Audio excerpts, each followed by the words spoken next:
5 seconds. Start. சட்டமன்ற பேரவையின் மனுக்கள் குழு உறுப்பினர்களை வரவேற்று நகராட்சி தலைவர் உரையாற்றியதாவது: தருமபுரி மாவட்டத்தில் நடைபெற்று வரும் வளர்ச்சி பணிகளை ஆய்வு செய்வதற்காக வருகை தந்துள்ள உங்கள் அனைவரையும் வரவேற்பதில் நான் பெருமகிழ்ச்சி அடைகிறேன்.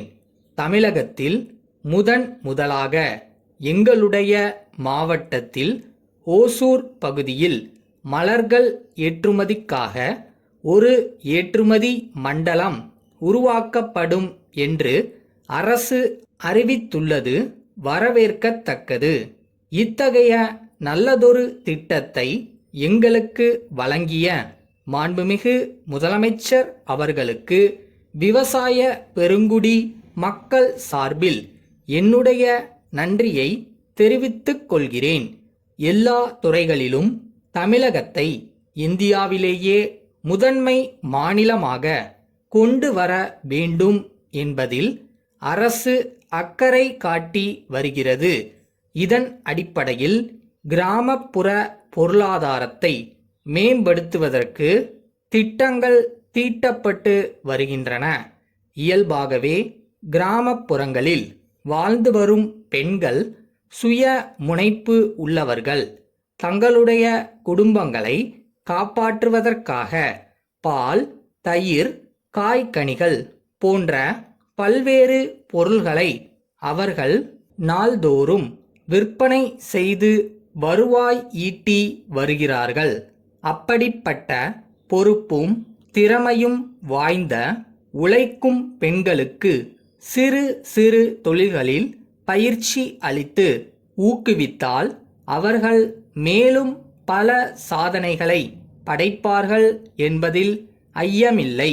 எனவே எங்களுடைய மாவட்டத்திலுள்ள மகளிருக்கு கிராமப்புற தொழில்களில் பயிற்சி அளிப்பதுடன் அவர்களுக்கு அதற்கான கடனுதவியையும் வழங்க அரசு முன் வர வேண்டுமென்று கேட்டுக்கொள்கிறேன்.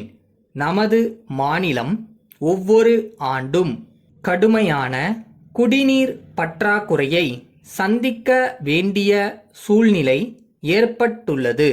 இதனை முற்றிலுமாக மாற்றியமைக்க தமிழக அரசு மழைநீர் சேகரிப்பு பற்றிய விழிப்புணர்ச்சியை உருவாக்கி வருகிறது. அரசின் இந்த சீரிய முயற்சியை மக்கள் அனைவரும் போற்றி பாராட்டுகிறார்கள். ஆயினும் இயற்கையாக மழைநீரை சேகரித்து வந்த நீர்நிலைகளின் தற்போதைய நிலைமை குறித்து அரசு அதிக கவனம் செலுத்த வேண்டியது அவசியமாகும். ஏரிகளும் குளங்களும் நீண்ட நாட்களாக தூர்வாரப்படாமல் இருப்பதால் குப்பை கொட்டும் இடங்களாகவே அவை மாறிவிட்டன. மேலும் அவற்றை சிலர் ஆக்கிரமிப்பு செய்து குடிசைகளையும் குடியிருப்புகளையும் ஏற்படுத்தி வருகிறார்கள்.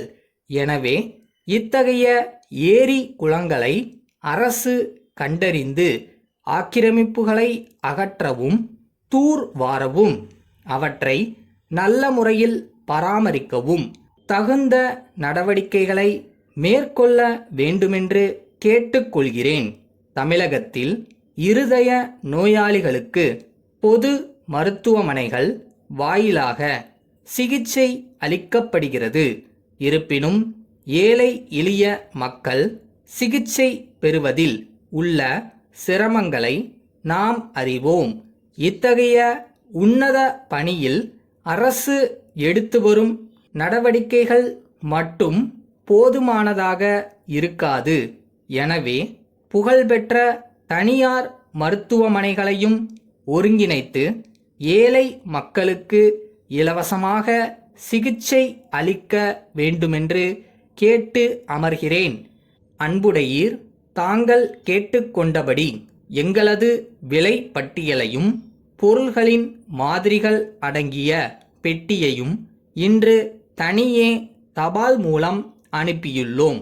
நிச்சயமாக அவைகள் தங்களுக்கு முழு திருப்தியை அளிக்கும் என்று நம்புகிறோம்.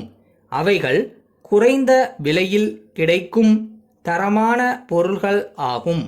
அவற்றை வாங்குவது சிறந்தது என்று ஆலோசனை கூறுகிறோம். தற்போது அனுப்பியுள்ள புதிய விலைப்பட்டியலை கவனமுடன் படித்து தங்களது மேலான யோசனைகளையும் தேவையையும் பற்றி கடிதம் எழுதுமாறு கேட்டுக்கொள்கிறோம். உயர் ரக சேலைகளில் வைத்து தைப்பதற்கு தேவையான ஜரிகை லேஸ்களின் மாதிரியை தங்களுக்கு அனுப்பியுள்ளோம். அவை தற்போது வெகு வேகமாக விற்பனையாகி கொண்டு வருகின்றன. எனவே அவைகளை பெரிய அளவில் வாங்கி வைத்து கொள்ளலாம் என்று தெரிவித்துக் கொள்கிறோம். தங்களுக்கு சென்ற மாதம் அனுப்பப்பட்ட சேலைகள் மிக தாமதமாக வந்து சேர்ந்ததாக தாங்கள் புகார் செய்துள்ளீர்கள். அவைகள் இங்கிருந்து சென்ற மாதம் 6ஆம் தேதியே அனுப்பப்பட்ட போதிலும் 15ஆம் தேதி தங்களுக்கு கிடைத்தது வியப்பை அளிக்கிறது. காலதாமதத்திற்கான காரணத்தை லாரி அலுவலகத்தில் அறிந்து தங்களுக்கு கடிதம் எழுதுகிறோம். தங்கள் உண்மையுள்ள சங்கர்.